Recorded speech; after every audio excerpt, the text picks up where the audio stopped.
Going to hit record and welcome everyone to facilitator call number 25. So I can't believe that it's we're heading into over 24 of these over the last year and a bit. Happy New Year, everybody, if I haven't already said that to you, because it's 2021. I'm still writing 2020 and 0 doesn't change to 1 very well. It's very annoying. So, but never mind, you get that. First world issues.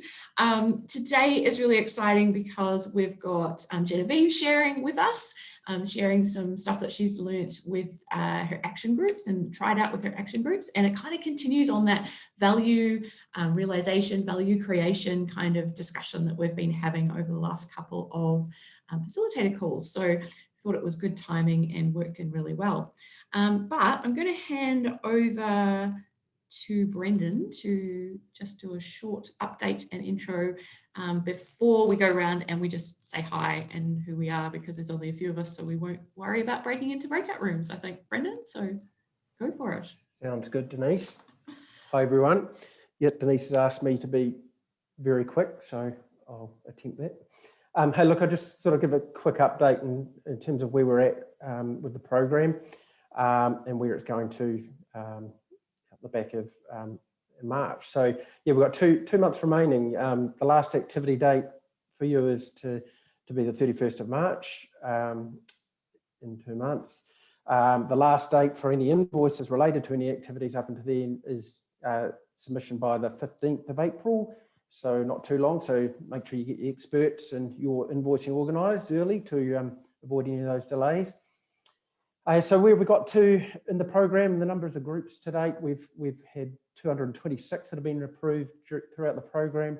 There's approximately 208 of those are currently active, although there's a good bunch of those that we're actually supporting through a transition to self-funding at the moment.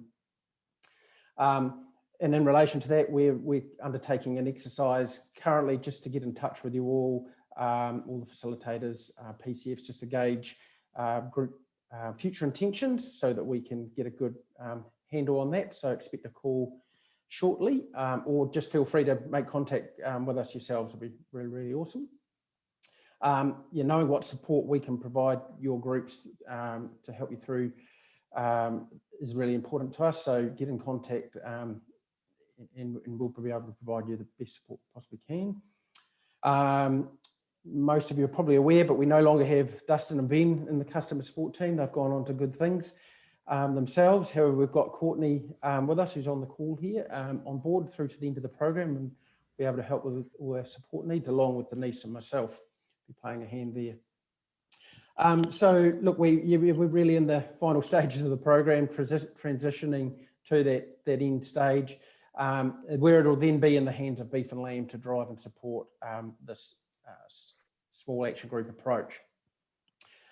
Beef and Lamb did send out an email just pre-Christmas outlining some of what that looks like. So if you didn't catch that, take a look back in your inbox or sing out. However, there'll be a slight adjustment, I guess, to the approach of funding, where groups will get $2,000 per group per year upon the completion of a annual group survey and an approved extension plan, and that's up until, at this stage, the 30th of September 2022.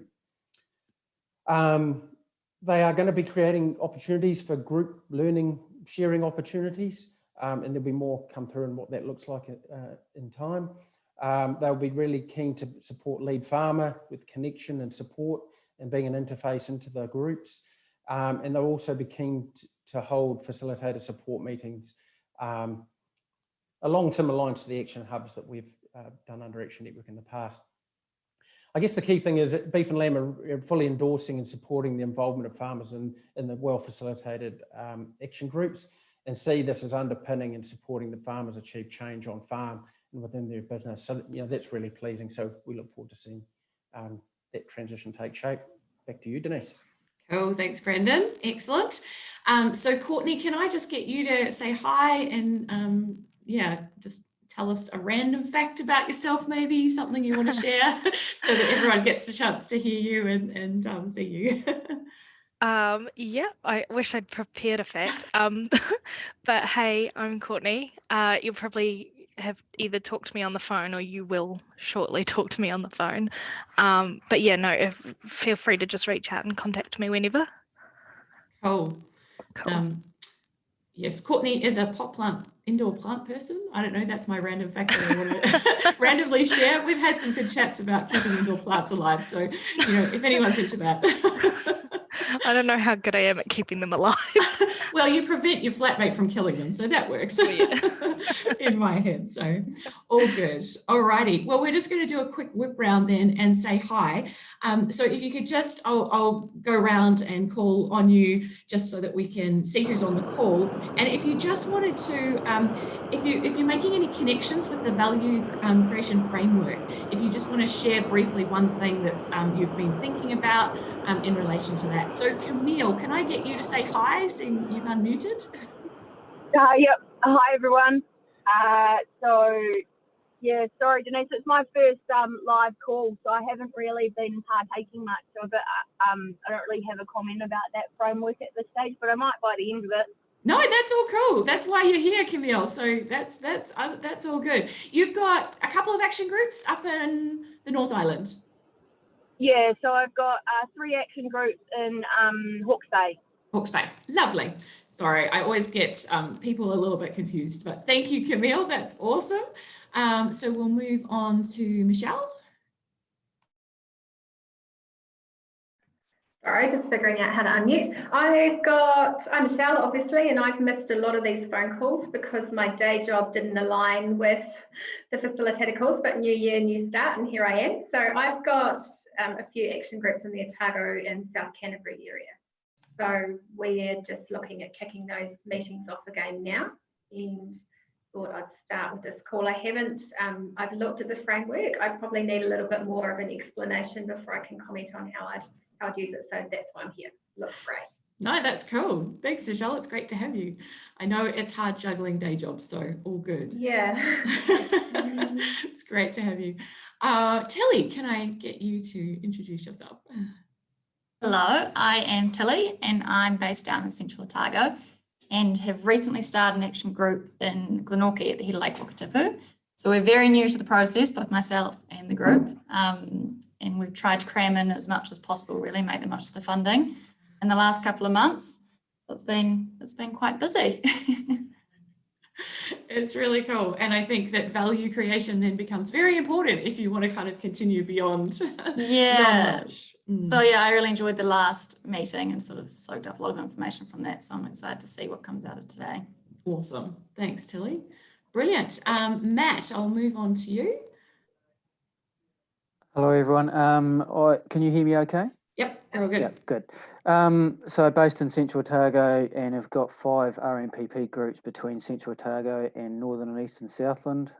So I'm just also here to learn about this framework because of those 5 groups, I've got 4 that look like they want to continue, 2 have committed to it, and the other 2 I'm having the conversations with. So I just want to see if I can get something out of today to help with those conversations going forward, really. Awesome. Cool. Thanks, Matt. Simon. Yeah, hi all. I work out of Dunedin and I've got a few RMPP groups. I can't remember how many. Oh, blur. Yeah, there's a few there anyway. And I have another group this afternoon. So I have to have fresh and up-to-date information on where to from here would be really good. I had a quick look at the framework and it largely kind of fits, I guess. Yeah, so keen to have more discussions. Yeah. Awesome. Cool. Thanks, Simon. And Tony. Oh, good morning. Common theme, Central Otago. I'm down to one action group. I really like that look of that framework because I think that's where the rubber meets the road. Is probably where the biggest potential is for us, and that's obviously taking that model through those last 2 stages. Looks pretty damn good. Cool. All righty. Now, Eve, I am deliberately leaving you to last so that you can just introduce yourself and head into your spiel, if that's okay. Cool. So I'm not forgetting Genevieve. So Lab and Mary, thank you. Awesome that you are part of this. So can I get you guys to just say hi and introduce yourselves?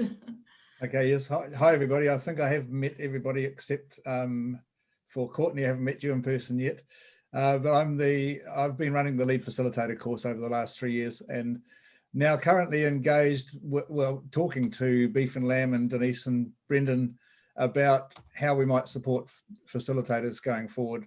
And so, yeah, it's still in the pipeline. I think it's all up in the air at the moment, but have to say that this course that Mary and I are doing is actually giving me a lot of great ideas. And they've moved the conversation from communities of practice to social learning spaces, which gives us a whole lot of freedom in our thinking. The value creation framework is something that's central to the way they operate, Bev and Etienne, and we're learning a whole lot more about how we can use them to think. So it's not just a matter of, they are a great way to design stories, and they can form a genre of value creation story, which I think is the best way to approach it from the start, because it does help you get your head around it. But then you can also use this as a planning tool, and as a thinking tool for designing your sessions, and in actual fact for running your sessions, even thinking on the hoof, running sessions just by the fly almost once you've got the practice. So Mary and I are getting a lot out of it. Hopefully some of it might filter through to the way we practice. I'll leave the rest to Mary. Cool. Yeah, well, I suppose I'm Mary. I'm the other half of BatSync Limited, but happen to be married to Lab as well. But I think, yeah, work with a number of groups all over New Zealand and in Australia when we can finally get there. But I think the biggest learning for me around this whole value creation piece, at the beginning, it really supported my total negative thought around selling, because it's not selling, it's actually looking at value. But I think what's really resonating for me is it's not what I perceive as value, it's what the participants perceive as value. And how do I go in like a gold miner to unearth out of them what they perceive as value, rather than me making that decision for them. One of the things we did this very morning, actually, we've been on Zoom since 8 a.m.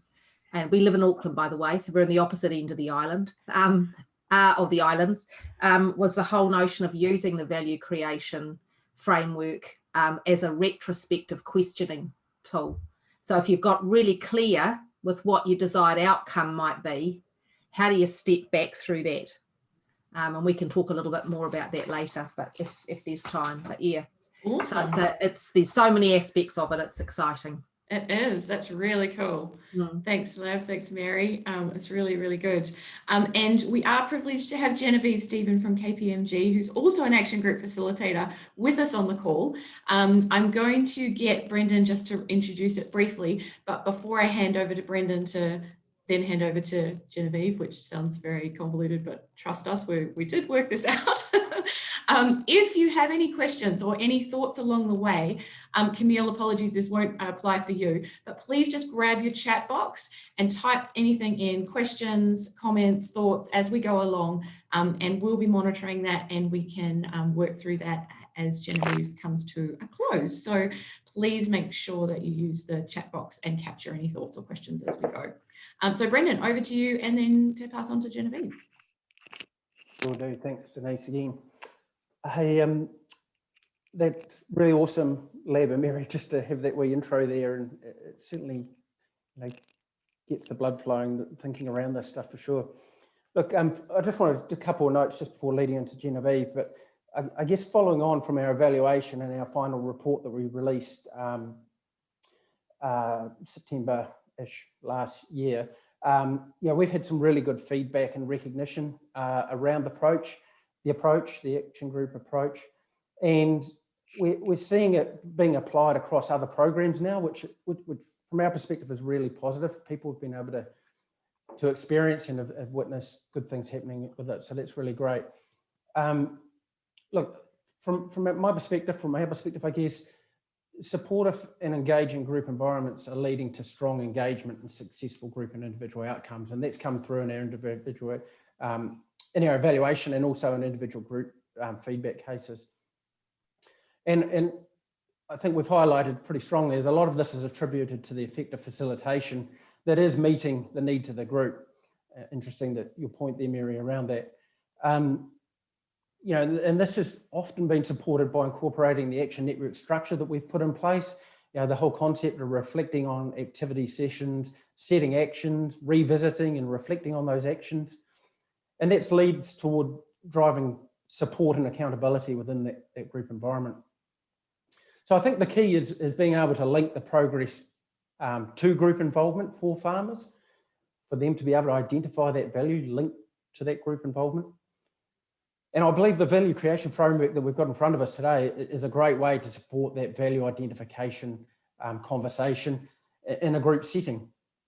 So it's really great to have Genevieve along today to be able to share her experiences that have helped her with her groups and identifying the value, and to be able to build on the conversations we had earlier pre-Christmas. So without further ado, I'd just like to welcome you, Genevieve, and hand it over to you for a moment. Perfect. Thank you, Brendan. It's so lovely to meet you all, and it's really nice after 4 years as being an RMPP guinea pig to meet some more facilitators, and cool to see you all getting on board and starting groups. So yes, I am a guinea pig. I've been involved with the program since its inception. I've been involved with the setup and facilitation of 7 groups. I'm currently looking after 4 groups at the moment. I'm based in Ashburton, and my groups are 3 in Mid Canterbury and 1 in North Canterbury.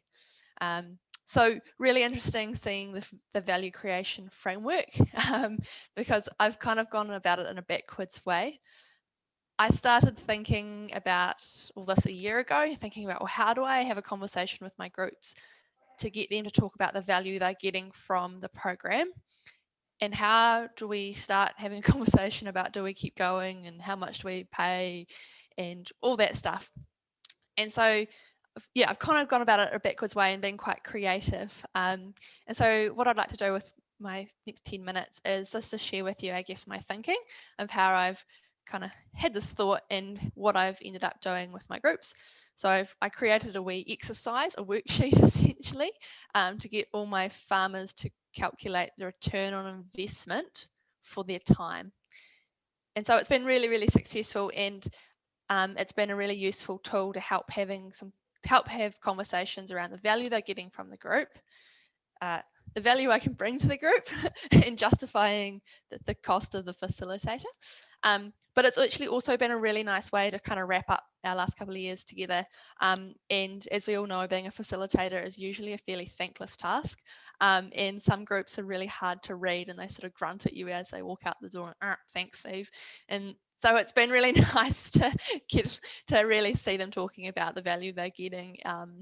And often they perhaps, I think it's your subconscious, you're getting value out of it, but you don't really talk about it or realize it. So I think, yeah, I really encourage you all to have some conversations, because it's actually really rewarding as a facilitator to hear them. So essentially, what I'm going to do is just talk you through a wee story. And Denise, could you please share the wee run sheet? So what I've put together is a little run sheet. So you can see what I've done, how I essentially have run the workshop, and I'll just quickly talk you through it, and you can chuck all your questions in the question box. So lockdown last year, I was thinking about how the heck do I have these conversations with my groups, because our end dates were a little bit narrower than they have been. And RMPP and Scarlatti released a wee video which evaluated the success of the RMPP program. So hopefully you've all seen that, and I'm sure Denise can share it with you for those of you who haven't watched it. But such a cool little video, and essentially it shows the value that being part of a program delivers to the farmers. So essentially, RMPP Scarlatti calculated the return on investment of the funding put into RMPP. From my experience with farmers, often we're sort of, the way we talk about value is quite an interesting one, because often farmers receive a lot of support and they get free help through their fertilizer company or their seed company, and so the time put in isn't correlated to a $200 per hour. So what I did is I thought, well, hey, let's get these farmers to calculate for all the time they've put into a group per year, what value have they got from it? And so what I did was I made a wee sheet, which was essentially an exercise form. If you've got that one there too, Denise, please. Sorry, I'm being difficult. Sorry, I'll switch between. So just, yeah, keep talking and I'll switch around and try and follow as we go. Yeah, I'll just give you a wee feel for it and just quickly show you the key bits of it. So this is my wee exercise sheet. So first thing I got to them all to do was think about what their time is worth per hour. That was a really interesting exercise in itself, because they talk about, well, what's the sharer worth? What's the contractor worth? If I was fencing, what am I worth? So they all thought they were worth, some of them thought they were $40 an hour, but there was one group, they're like, no, this is worth $500 an hour. So even that, really interesting insights to how people value their time. So really straightforward, pretty logical calculations, but essentially got them to figure out how much time they put in per year and what's that worth. And so how I framed this conversation up with the group is I said, look, there's no wrong numbers, there's no right numbers. You just put in the numbers that work for you, and we're just having a go, and we'll see what numbers pop out at the end. So Denise, can you scroll down a little bit more, please? So the first section, total farmer contribution per effective hectare per year. So for their time, it might have been about $2,000 a year. Then we keep going down. This is the tricky bit. I said, how much value do you think you've got out of the group on an EBIT per hectare basis? How much has your EBIT increased as a result of being part of the group? And we got, $100 through to $500. It was a real range increase. So we worked through and calculated that. And then the last box at the bottom is take the top box and we divide it by so take the total farmer contribution per effective hectare per year, divided it by the change in EBIT per hectare per year, and essentially you get your return on investment. So I know that probably looks quite hideous, and if you're not used to dealing with numbers all day, it's probably a bit hard to take all in just via Zoom at the moment, but we can share this with you so you can digest it. But essentially it came out with a return on investment. And what I then did is I went around the group and said, right, well, call out your number. And so some people said, oh, we had a return on investment for a time per year of 2%. But we had it right through to 140%. So we had a real range. I'd say the average was probably about an 80% return. So then I brought the conversation back to, well, okay, if you're looking to buy a house in town or do some development on your farm, what sort of yield would you want off your money? And most of them said, oh, 6-7%, that would be pretty good for a house in town. So it's like, wow, far out, 80% return, that's outstanding, like holy smokes. And they all agreed, like, wow, okay. Even the numbers might have been a bit creative. They could see the value in actually that exercise, which was really interesting, because I was a bit nervous that they might all go, well, this is not very scientific or accurate, but they actually all got on board with it pretty well. If you keep scrolling down, please, Denise. Sorry, I was going to switch the other one, but I'll keep with this one. Yeah. Cool. We did it over time, and then there was a few questions around the future of the group, which I got them to think about, but we didn't actually really end up talking about them, but it was just helpful if they'd finished early, they could work through it. So I found that doing the exercise sheet took about 25 minutes, and it was a really good starting point, so everybody had their own number and they'd all shared it and compared. Could we please flick back to the other form, Denise? Thank you.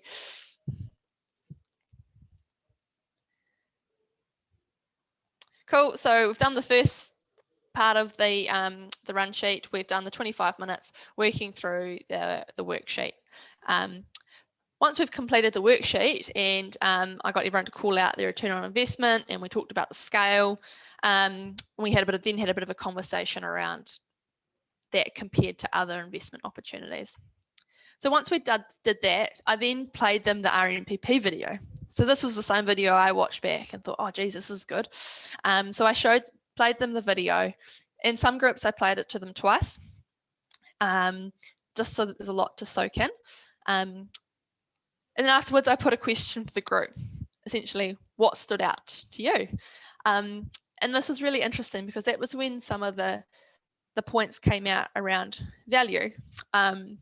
So one group member, he pointed out that the value of the group was compounding.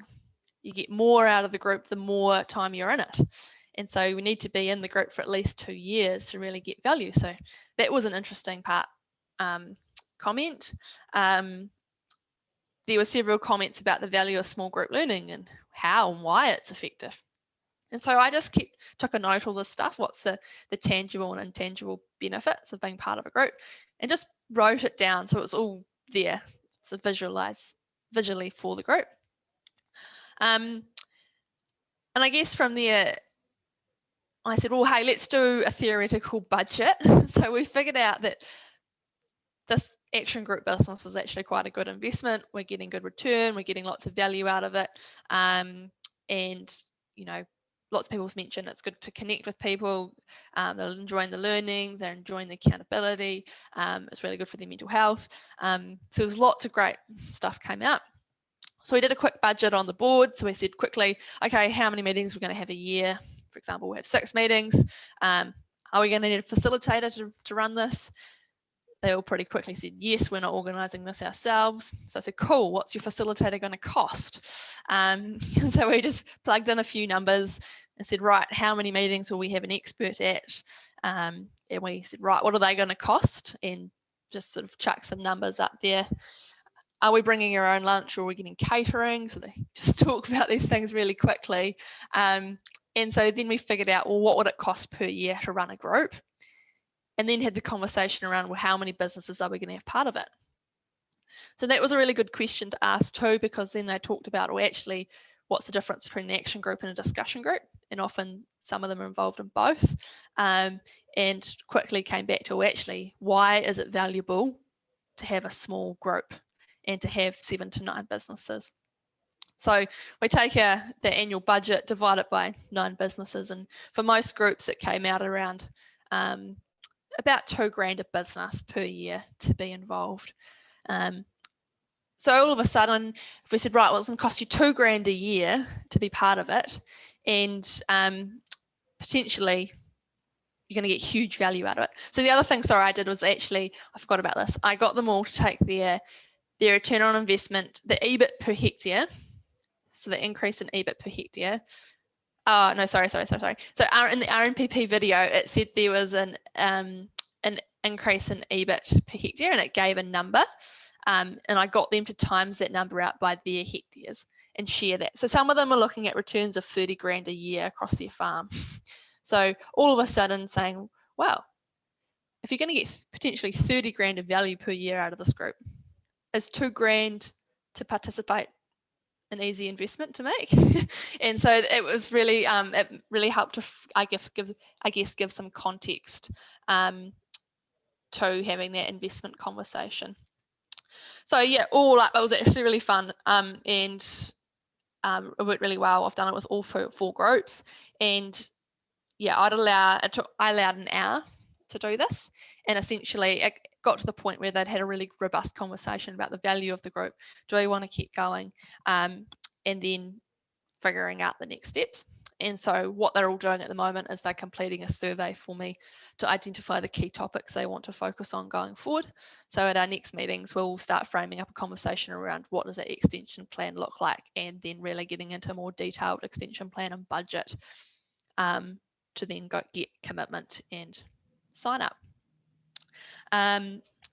So yeah, that's a real quick rattle through. Sorry, I hope you were able to follow all the flipping between pieces of paper, but I just wanted to show you what my little worksheet looked like, and then also kind of how the run sheet worked, just so you could visualize it. Awesome. So what I am going to do is actually get people to go straight into just 3 breakout rooms to spend just a few minutes having a talk about what you've heard, and then we'll come back and we'll talk about, we'll answer questions and we'll clarify and we'll talk about what we heard. Does that sound all good? Yep. Cool. And I've realized I've put the chat box over people, so I can't see all your faces. So the question is, having listened to Genevieve's story, I've chucked it in the chat. What are you thinking? What potential can you see? And we'll go around each of the groups. So I'm going to chuck you into some groups. Have a think about what you've heard, what stood out, what potential, and have a chat about it, and be prepared to talk about it when we come back. And yes, I will send all of these things through to you as a summary, Matt. So Matt's asking for the details on the video and everything. So, all right, 5 minutes in some breakout rooms to have a chat about this.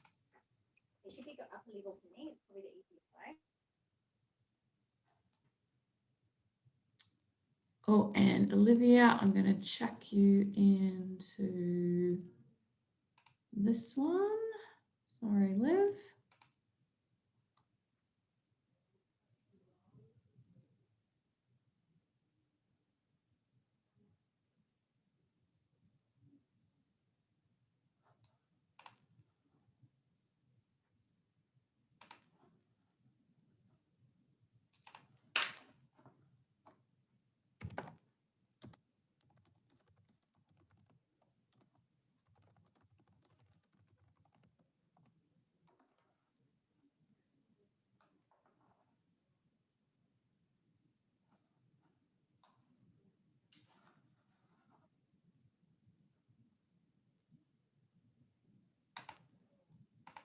Ask you specifically one question. It may be one for the rest of the group as well.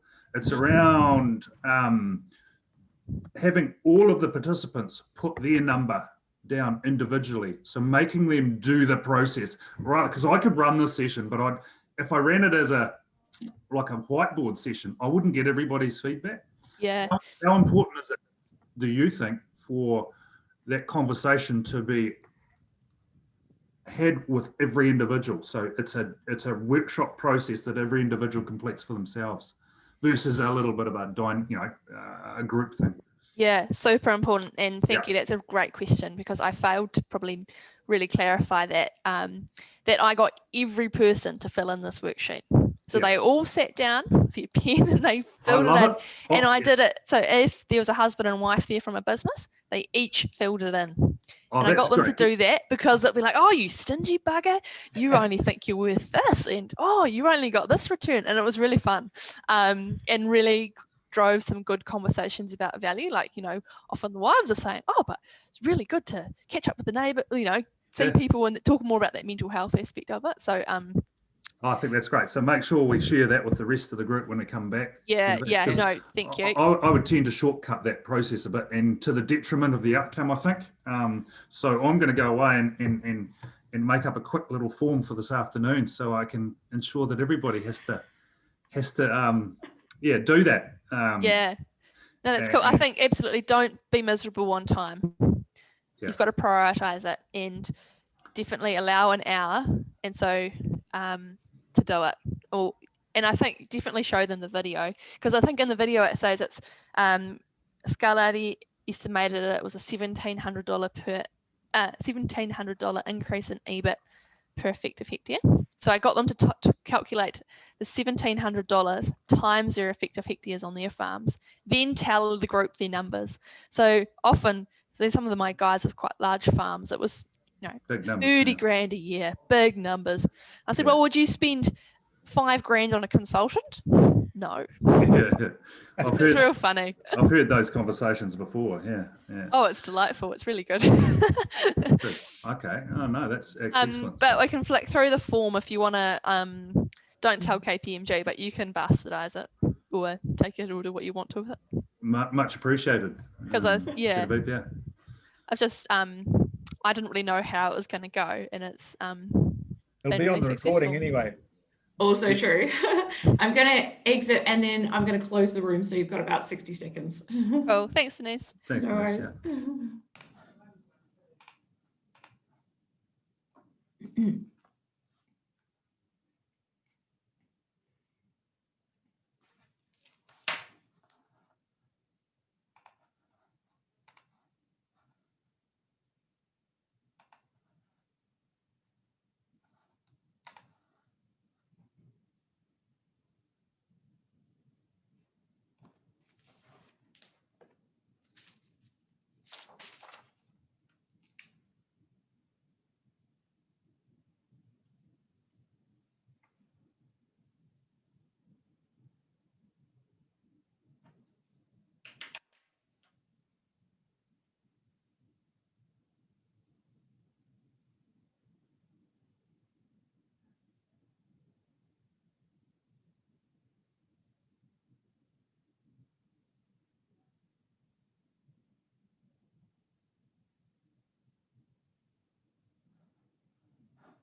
Okay, welcome back everyone. That's good. So we're going to just quickly whip around the rooms and any questions, comments, points of clarification, things like that.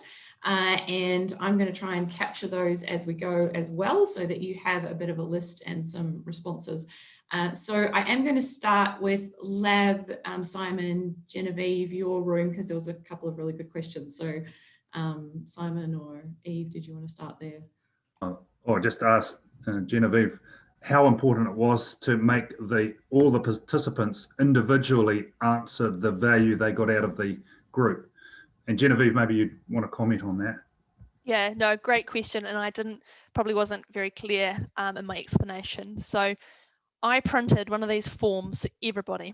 So I made, if there was from a business, a husband and wife team there, I made them both fill in the form.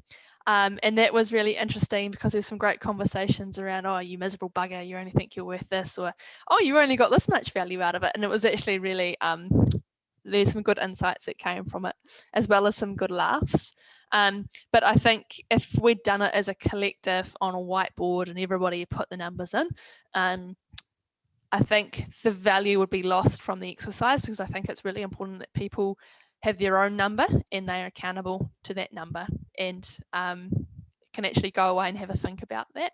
And especially when you share it as a group, then it's out there.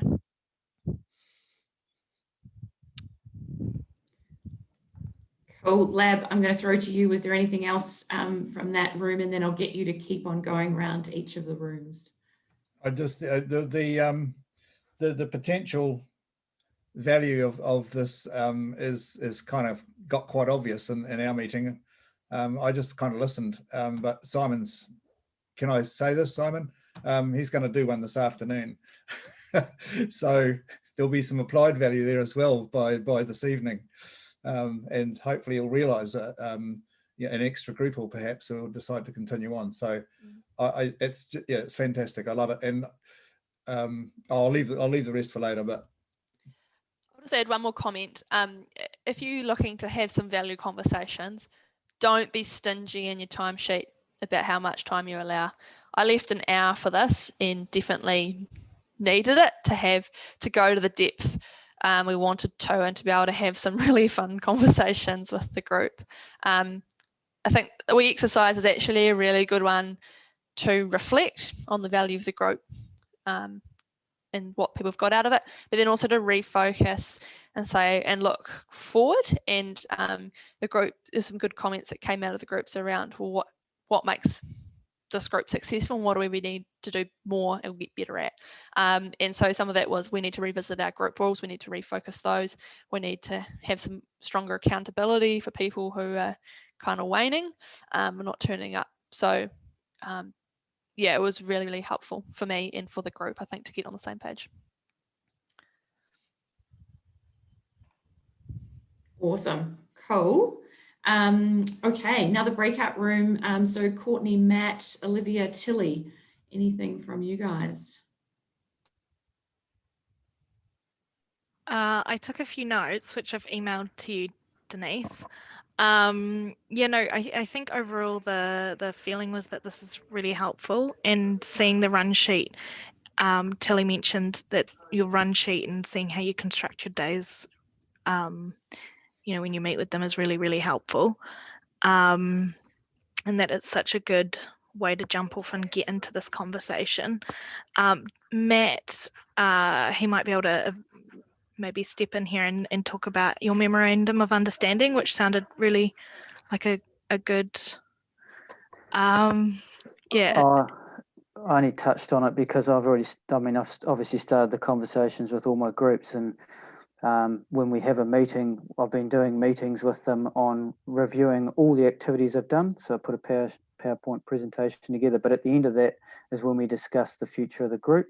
And before we've met, I've sent what I've just called it a memorandum of understanding, but it covers off all the key things in terms of timing, catering, frequency, meeting content, all that sort of stuff. Gives them something to read before we get to the meeting, so that they've done their pre-work and pre-prepared, and I've outlined costs and everything else. And then, but I think what I'm missing and what I've learned today is I need to go back and put more about those value add questions in it, and have more conversations around that. I think they're seeing the value because I talked to some of the templates I've created to run these days, but I just feel like that there's a gap I've got there. So yeah, it's an interesting point, Matt. I think it's actually one thing that came up when talking about do we need a facilitator. And the conversations I had was, oh, you're expensive. What do you even do? You just turn up here. And so it was good to actually talk about, oh, here's my run sheet. This actually takes me several hours to think about how I'm going to do this. And I try to do it differently every time and like actually show the value. But I think there's a balance of showing the value and getting them to talk about the value themselves. Like, yeah, it's a bit of give and take. Like I think as a facilitator, if you give them too much, then you don't get it back, if that makes sense. Like, yeah. Cool. And Matt, did you want any clarification on how you're running groups meeting to meeting, or that question you had there that Courtney captured? I think I might have, well, apparently that's coming back as part of the survey, so I just missed that little comment in the initial presentation. Cool.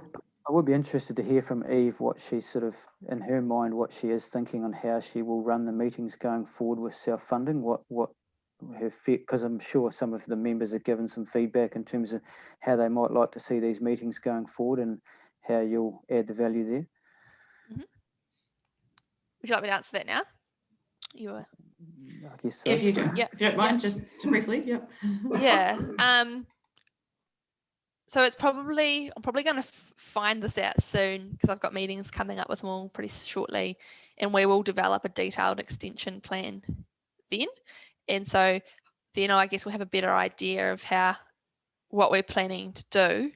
And I guess I'm going to have to think about how I actually do the whole invoicing them process, how that's going to look. I'm not quite clear on that, just in terms of how that fits within KPMG. Does that answer your question or part of it? What was the other part? Sorry. Just how you think the day will run. So I'll give an example. With the groups that are carrying on with me, we are going to go around each farm, and there's a word template where they have to fill out all their farm physical details. But at the start of it, they have to put in what their strength. They'd have to do a brief SWOT analysis, but they also have to put in what they see as challenges or opportunities for their farm that they want the group to help them with. And that's the key thing for the day. Plus, we go through the financial KPIs of the farm, benchmarking and that sort of thing, working out net production per hectare and all that sort of stuff on a spreadsheet. But and we do all that after a detailed farm tour. And I'm just trying to gauge, well, what sort of things do you think you will be doing on those days to try and add value? I'm just trying to see if I can get some ideas, really. Yeah, no, cool. I guess this is a bit of context for you. So I haven't been to any of my members' farms. We have not driven around anybody's farms. So all the days that we've done have been at other people's farms, or someone might host the farm. One of the group members might host an expert on their farm, but it's not about their farm, it's about the topic. And so perhaps that's just the way I've kind of how we've set it up. That's probably my influence too. So I imagine going forward, some of the conversations are, we would like to come to some people's farms, but we're definitely not going to everybody's farms. And it's not so, we'll go to their farm if there's something that the whole group really wants to learn about or talk about, and we'll bring an expert into that. Yeah, if that helps you. So it's probably structured quite differently. So I've actually, my North Canterbury group, we're setting up a measuring and monitoring project. So they're all going to be, they're wanting to do a body condition scoring weight project, and they're all going to bring data and share. We've actually also, one of the group members is a vet, so going to help him get him to help co-facilitate that and use him as a bit of internal expertise. But probably almost kind of moving on to really driving that accountability piece now. Yeah, sorry, hopefully that's helpful. No, that's good. That's good. Yeah, I've talked about that accountability piece too. So yeah, with all the benchmarking and then accountable back to the group. So Yeah, that's the thing. Absolutely. If we're going to collect data, the real value is actually just talking about and sharing it. And I've had some really cool ones with that group. They're all body condition scoring now. Good work. All right, I'm just conscious of time, so I'm going to keep moving. So Brendan, Mary, Michelle, and Tony, the last group, anything you wanted to raise, talk about, ask from that group? I'm happy to put forward some of the key themes there. And I guess, first of all, those in the group that really see value in the approach, both the value creation approach, but also Genevieve's approach there. And the interesting thing is also, it's great to have that tangible financial number, ROI number as well. But I think it's the process brings out the non-financial elements and the importance of the richness of conversation that this whole process just creates and bringing that out. And that's just equally as important as the financial number, to be able to get a feel for what other value that brings to the group. Michelle and Tony would happily use the framework and intend to do that. So that's also really good. And also actually seeing this approach being able to use in this forum here amongst facilitators. So to be using this value creation framework around, what value are we getting out of facilitating, and to be able to learn from that process as well. Cool. Anything from other members of the group before we move on? You nailed it. Excellent. Actually, just one thing, Denise, sorry, just actually a point Mary made, and it probably goes towards the discussion just prior to this between Matt and Genevieve, is actually, it's a really useful process to go through to actually understand what the why, why are we actually here together? What's that common purpose that creates, that binds the group and creates that ongoing engagement? So that's really important and key as well.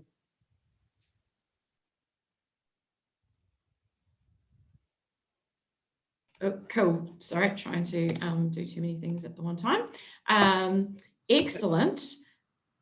I will share around these notes afterwards, and Genevieve has very kindly said we can share the run sheet and template as well. Lab and Mary, any comments, thoughts before we wrap up? Yeah, I've got a real burning one at the moment. Having worked in this space with groups facilitating for a long, long time,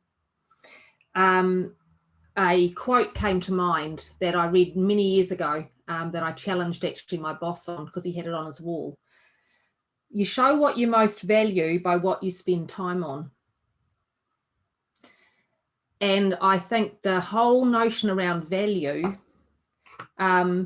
is we have to be really, really mindful as facilitators when we're facilitating groups that we don't feel like we've got the whole weight of the circus on our shoulders, so that we have to create a 3-ring circus every time the group meets.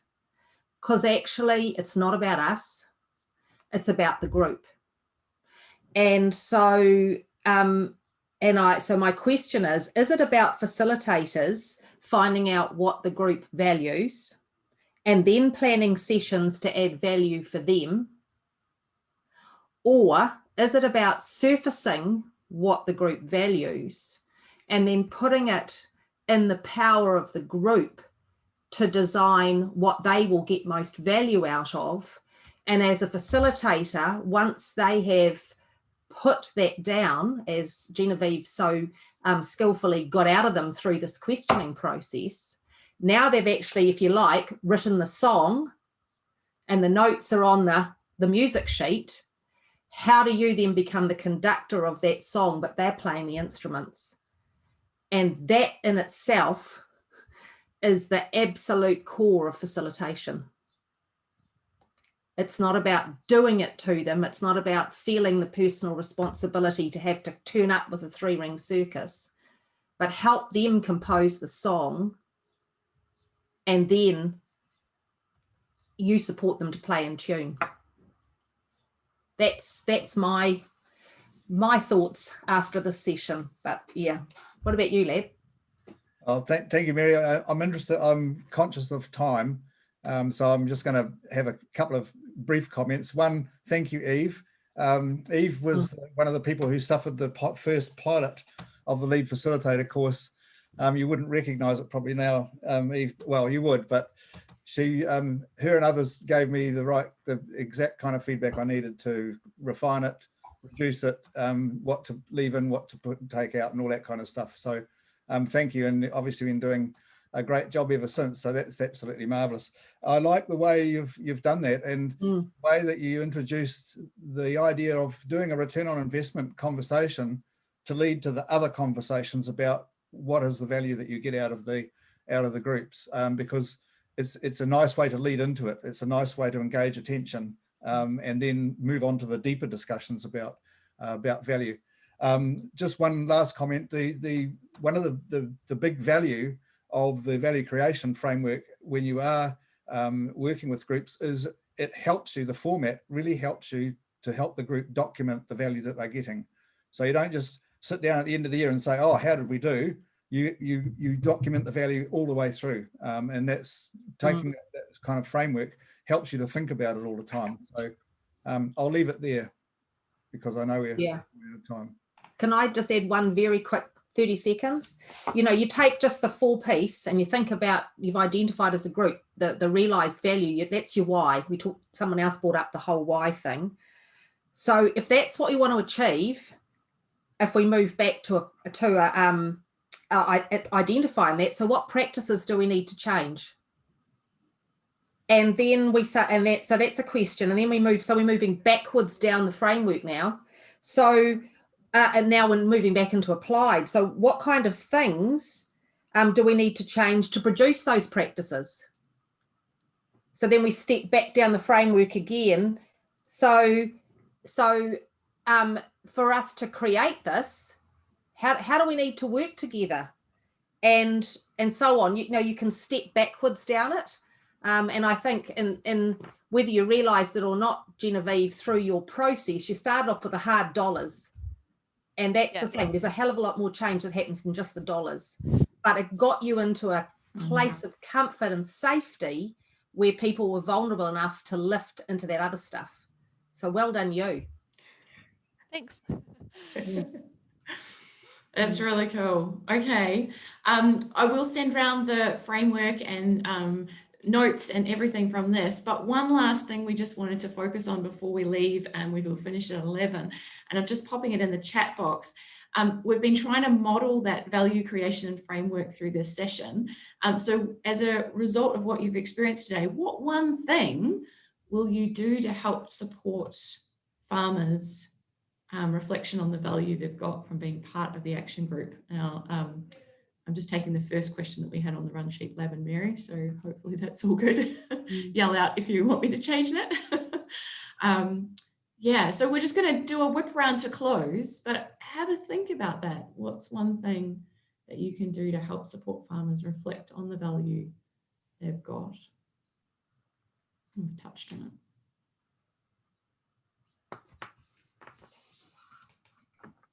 And I actually liked, I think I'm answering this question correctly. I liked that Matt's done a summary of what the group has achieved, all the meetings that they've had, the topics that they've covered, to remind them how far they've come since they started. I liked that. And then I think from there, I think peer share kind of thing, not necessarily in their business groups, but as Eve said, getting every single person there to answer the worksheet or survey that she's also sent individually. I think it's really, really useful.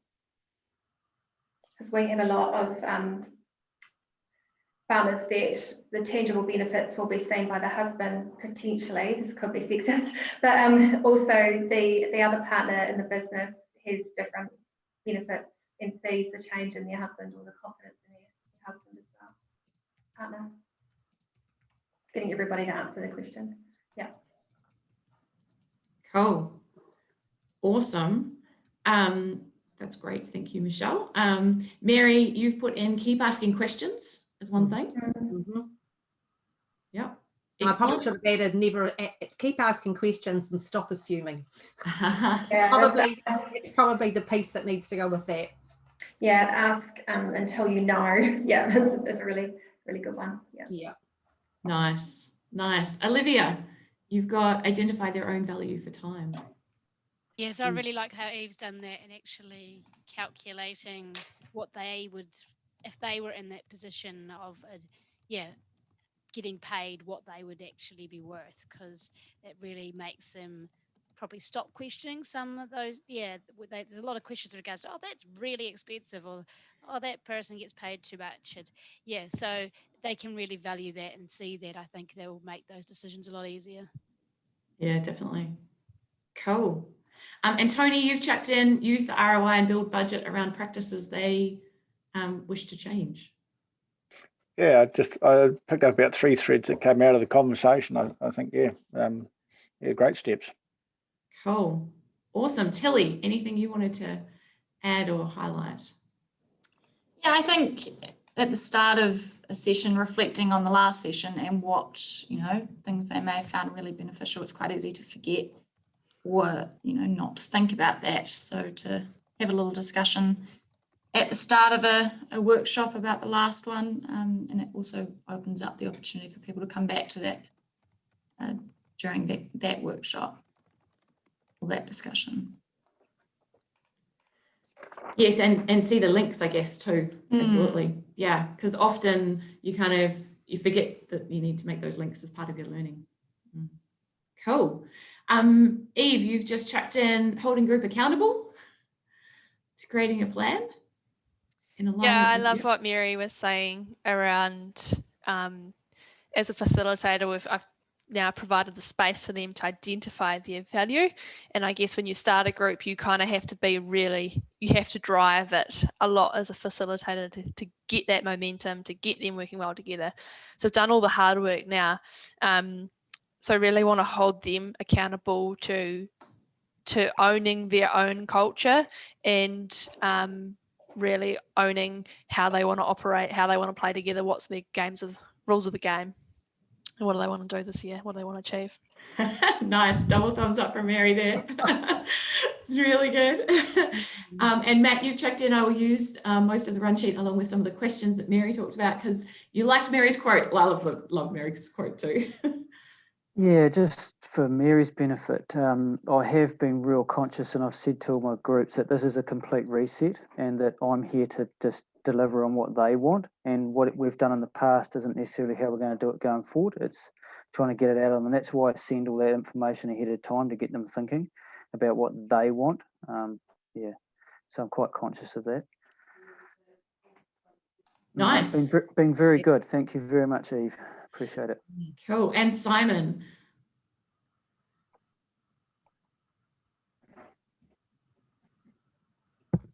Find my box again and unmute. All good. I just reiterate what's been said. Very useful. Good to have these conversations.